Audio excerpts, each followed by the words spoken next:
প্রত্যেকটা ওষুধের ওইখানে আপনি ভালো করে লক্ষ্য করলে দেখতে পাবেন যে বিভিন্ন ধরনের ক্রিম বা হচ্ছে এরকম ওষুধ, এই ওষুধের প্যাকেটের গায়ে সবসময় লেখা থাকে যে 25 ডিগ্রি বা 30 ডিগ্রি, এরকমই মোস্ট প্রবাবলি লেখা থাকে।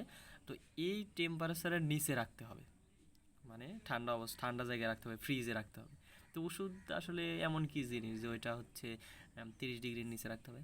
মূলত ওষুধ সাধারণত বিভিন্ন কেমিক্যালের মিক্সচার বা বিভিন্ন আইডেন্টিফাই একটা কেমিক্যাল।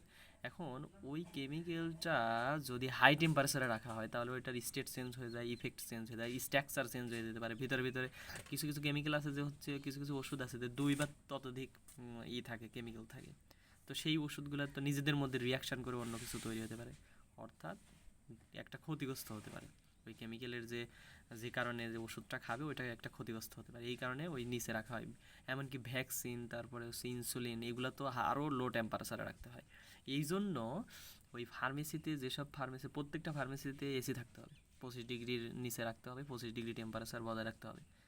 আমাদের বাংলাদেশের সাধারণ টেম্পারেচার তো 40 ডিগ্রি পর্যন্ত উঠে যায় গরমকালে। তো ওই সময় সব ওষুধ কিন্তু নষ্ট হয়ে যেতে পারে। এই জন্য এসি ছাড়া, যেই ফার্মেসিগুলোতে এসি আছে সেখান থেকে ওষুধ কিনতে হবে, বাদ বাকিগুলো অ্যাভয়েড করতে হবে।